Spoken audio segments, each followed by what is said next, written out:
One more thing. Morez Johnson Jr. is here. He's ready to go. He's going to be a fan favorite easily. And he's an incredible first piece to set the culture for the Dallas Mavericks.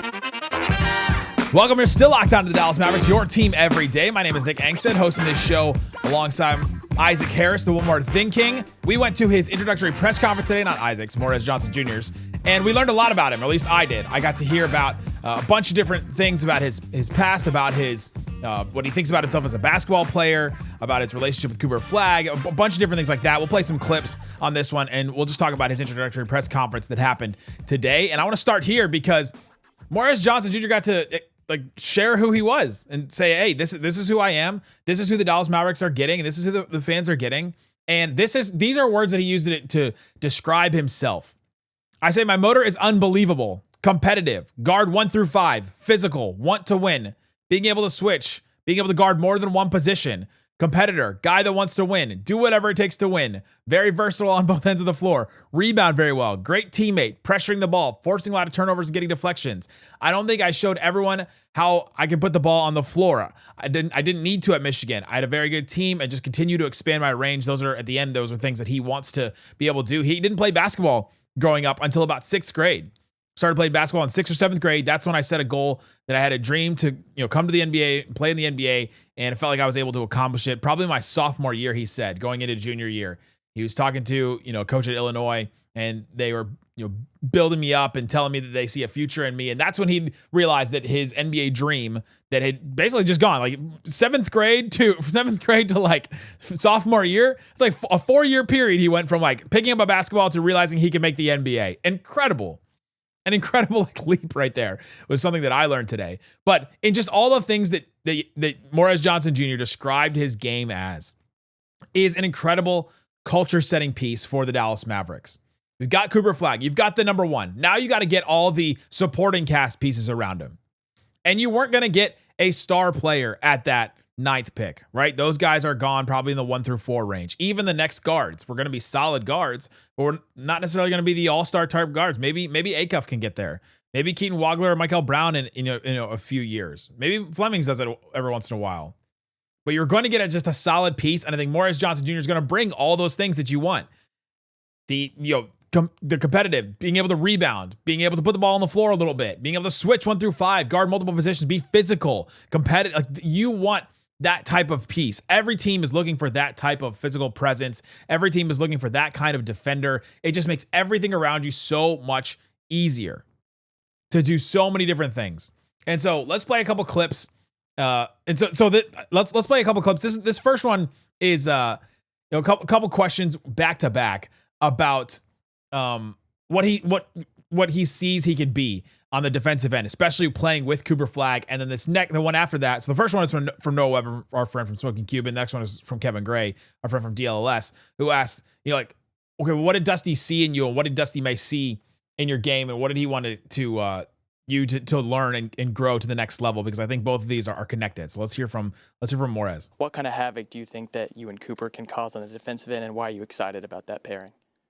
A lot. I think it's going to be very similar to how it was at Michigan with me playing with Yaks on perimeter, just switching everything, pressuring the ball, forcing a lot of turnovers and getting deflections. What did you learn most during your time at Michigan that'll help you here in your transition to the NBA? When I first got to Michigan, me and Dusty was talking about less is more. I said it's the biggest thing I learned while I was there and what guys are doing about my game. I say probably I'm a competitor, a guy that wants to win, do whatever it takes to win, very versatile on both ends of the floor. Rebound very good. Great teammate. He's a man of few words, that's for sure. It seems like there are many times, in both these instances, the question was longer than his answer. He's a get to the point, do what needs to be done type of player. And those type of no nonsense kind of supportive, great teammate. He mentioned his other teammates multiple times, like his teammates from Michigan. And to have that kind of guy as the next piece next to Cooper Flagg, the Mavs are building a no-nonsense, great defensive team right now between Cooper Flagg, Dereck Lively, and Morez Johnson. Just that group is so interesting. I found his quote about Cooper Flagg. I think it's going to be very similar to how it was with Michigan with me and Yaxel on the perimeter, just switching everything, pressuring the ball, forcing a lot of turnovers, getting deflections. Yeah, they're going to be able to do that. The Mavs are building an identity, and they're building it with this next piece in Morez Johnson. And then the quote to Kevin was about what Dusty May said. He said, less is more. He kind of tore his game down a little bit to focus on just the things that we need from you. And I think that's something very interesting about Dusty May. We're going to learn a whole lot. His press conference is on Monday. And Dusty May is going to find what makes you great. And he's going to, all right, let's push all the other stuff to the side. You just do what makes you great. Going back and watching like Morez highlights or even Morez just film, you're like, he's around the rim a lot. He's in like his one little lane in the court on offense because he just can finish around the rim. He can get rebounds. They needed him there. They needed him as a pick and roll guy. He did exactly what they asked him to do. And I think that having that player doing exactly what you ask him to do, going to the next level, not thinking too highly of himself in the way that's like, all right, I got to come in and I got to drop 20, right? I got to get mine. I got to get my shots. That's not the type of player that Morez is. Gives you an opportunity as a coach to create something with these pieces that are better than the sum of their parts. And I think, Michigan was obviously a great team, but Dusty May took these guys, Yaxel, Morez, Adai Mara, all from other places where they all were misused or all weren't like living up to their expectations. And then they all became top 15 players in the NBA draft this year. That's going to be an interesting thing. I'm fascinated to see if that ability of Dusty May's continues to the next level and continues in the NBA level. Can he take a bunch of different players like that and pull them to the next level and make them better than they actually are? Now, I asked Morez about Dusty May, and we'll just play it. We'll just play it and see what happens. Morez, Isaac, Nick from Locked On Mavs. The other day, Yaxel said that you thought you were going to go last of the three Michigan guys. So how does it feel to be Dusty's favorite? And then why did you think you were going to be the third one taken? We just troll each other. He said that to me a nice amount too. So that's why we were saying it. I didn't know who was going to go first or who was going to go last, but we were just trolling each other. So I was telling Yax he's going first. Adai was telling me I was going to go first. We were just messing around with each other. And what can I say, man? I am Dusty's favorite, I guess. You gotta love that. You gotta love a guy that's willing to be a good teammate, a fun teammate. Yaxel Lendeberg is a guy that will like say anything. If you saw that clip from him the other day, from that quote I was referencing, he also said, growing up, I was a huge Kyrie Irving fan and hated Steph Curry, and he's obviously going to the Warriors now, which is just like insane.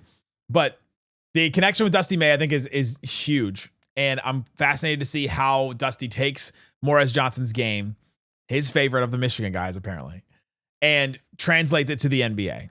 Coming up, let's talk about that because I think there's one piece of the Dusty May relationship that is interesting that Morez talked about, and then we'll play some more questions from him about a bunch of different things that we talked about. Talk about that and more coming up. Today's episode of Locked On Mavs brought to you by Indeed. Workplace chaos can show up fast, but you got to have that one calming presence. I think Morez is going to be that calming presence on defense. Hey, everybody get in your spot. We can switch no matter if I'm back here, you know that you've got somebody to rely on. You may need that person for your business, whether you're looking for somebody that has the right skills, maybe the right experience or the right location. Indeed sponsored jobs can help you do that. Finding the right person can make all the difference, whether it's building a business or building a winning team. You know that the Mavs were looking all over the place in the draft trying to find just the right person, and they found him in Morez Johnson Jr., and they did that by narrowing down their search, and you got to do that with your jobs too. Listeners of this show, you get a $75 sponsored job credit to get your job the premium status it deserves at Indeed.com/podcast. Go to Indeed.com/podcast right now. Support our show by saying you heard about Indeed on this podcast. Again, Indeed.com/podcast. Terms and conditions apply. Need to hire. This is a job for Indeed sponsored jobs. Also brought to you by Kalshi. There's so many things happening in the world of soccer right now, and it's the most electric time. Kalshi, you can trade every single match and the championship game. I'm recording this before the Team USA game, so let's go check out what they got for that. They have right now Team USA against Turkey. Team USA trading at 55%. So if you're like, all right, Team USA, $100 on that one, $176 is your payout on that. Let's say you think Team USA is going to lose, you put the $100 down on that. $210 basically is your max payout on that one. So you can trade all the time because with Kalshi, you're not just You're trading against peers in a live market, meaning there's no house. You're not going against a house, and as the probability changes, you can buy in and out of your position for a limited time. Download the Kalshi app and use the code Locked On to get $10 when you trade 10 KALSHI Kalshi. Trade on anything. 18 plus only. Restrictions and eligibility requirements apply. Event contract trading involves risk. May not be suitable for all investors. Price, values, and available markets may differ from those mentioned. For more information, see kalshi.com/regulatory. Oh, you know it's summer, and there's just certain flavors that feel exactly like summer. The other day, got some cherries from Costco. Man, you just sitting, eating some cherries, and for some reason, that takes me back. Growing up, I was a kid in Michigan. We used to go to like cherry orchards and pick them, and man, that is just a flavor that reminds me of summer. What's yours? Nice. There's a lot of people that think the classic red, white, and blue freezer pops are at the top of the list. Maybe you were one of them. Sweet cherry, lime, blue raspberry. It's one of those nostalgic summer flavors everybody recognizes. And now 5 Hour Energy is bringing that flavor combination into a new Firework Freeze 5 Hour Energy shot available everywhere, blending sweet cherry, zesty lime, and electric blue raspberry into one refreshing shot inspired by those iconic summer freeze pops. Go check it out. There's all kinds of different other flavors of 5 Hour Energy as well that you can get, and it's a shot with no sugar in it, so you know that it's not going to make your teeth feel gritty. Ignite your taste buds with the flavor of summer. Get a Firework Freeze 5 Hour Energy shot today. For more information, visit 5hourenergy.com. Thanks for hanging out with us on Locked On Mavs, being part of the show, part of the Raccoon Squad. That's what we call our listeners, listening every day like you and multiple times a day. We got stuff going. We're going to keep doing shows. If you missed our episode talking about the LaMelo Ball rumors, that's fine because LaMelo Ball got traded. We'll probably talk about that tonight. And we also talked about the second round picks the other day, so go listen to that show if you missed that one. Mike Schmitz tried to tell me and Isaac today how to pronounce Ichenko. Is the last name of the Russian guy that they drafted. Sevo he goes by. Sevo Ichenko. So that's what we're going by. We'll see if he comes over. I tried to get that out of him. I tried to say, well, Mike, tell me if is he coming over? And he wouldn't give me the answer. So, but let's keep talking about Morez Johnson Jr., who is here, who's going to be participating probably in Summer League and definitely with the Mavericks this season. The Dusty May relationship is a fascinating one because obviously he was his coach in college, believed in him, got him to transfer to Michigan, got him, almost was trying to get him to stay at Michigan, which would have been hilarious. What if both Dusty May and Morez stayed at Michigan? What would the Mavericks be like now? Like, who would they? Maybe they would have Burries, and maybe they would have a different coach, and maybe some of you would be more happy with that. But I'm not, because I think that this duo is awesome. So what I mentioned earlier is do you feel like you're Dusty May's favorite? And he said, yeah, I am his favorite, I guess, which is funny. But Dwayne Price asked him a question and said, do you feel like you got a cheat code here now that Dusty May is here? And this is what Morez said. Yeah, because I get an advantage to know what to expect from him. But other than that, like playing time, nah. Dusty's going to hold me accountable, hold me to a high standard, and push me every day. Like, to reference that, first of all, the idea of like, do I have a cheat code, a direct path to playing time? No, I know how this works. I know how this coach works. I know how earning playing time works. Just because you're the star player, just because you get drafted high, doesn't mean you're going to play for Dusty May that much. You're going to know exactly what your role is if you're playing your role. He's going to hold me accountable, hold me to a high standard every day, and push me every day. And I thought that was fascinating. I'm fascinated to see how Dusty May handles coaching, because since I've started covering the Mavericks, it's been Rick Carlisle and Jason Kidd, both former players. Both guys that are known to be tough on players and known to be, Carlisle more of a tactician and less of a player-first guy. Jason Kidd more of a player-first guy, but definitely tough on players and definitely has his moments with guys. You've seen the Luka Jason Kidd relationship. And so Dusty May represents a completely different type of coach that I just haven't seen covering this Mavericks team yet, because, man, since Rick Carlisle, it's been like 25 years since the Mavericks have had a different coach besides him or Jason Kidd. Pretty wild. So Isaac asked him another question too. Let's see what Isaac asked him. Nick from Locked On Mavs. Morez, Isaac, Locked On Mavs. When you think about the pre-draft process, what was those conversations like with Masai and Mike Schmitz? And I'm assuming you met or had a conversation with Dallas before the draft. I didn't find out Dallas liked me until draft night. Nah, seriously, I let my agents do all the talking to the GMs, presidents, stuff like that. So I didn't talk to. I have no idea what they said. They just told me to keep my head down, just continue to grind. That's the story on Morez Johnson Jr. Just told me to put my head down, keep my head down, keep working, continue to grind, do the work. Like, I let my agents do all that stuff, which is fascinating and like completely different than the AJ DeBonza setup where he was like, yeah, you know, all I did, I met with teams because they know what I do. I didn't have to work out for them. They know what I do. It's a very different approach. Doesn't mean one is better or one is not. But I think if you're bringing in a player to be a role player, to be a super role player, because in the NBA, there's only certain players that could be number ones on a team, right? You look at what just happened with LaMelo Ball and the Hornets. I think the Hornets looked at LaMelo Ball and were like, hey, I don't think you have the disposition to be a number one player for us. I don't think you have maybe it was just health, but I don't think you have the like leadership number one guy thing. We're going to send you to a place where they think they've got that guy and you're going to fall in line behind Anthony Edwards. And hopefully that works out better for them. You look at some, you look at some of the players across the league and you're like, Jalen Brunson, he's got the disposition. He's got the one to be the number one. Karl Anthony Towns didn't.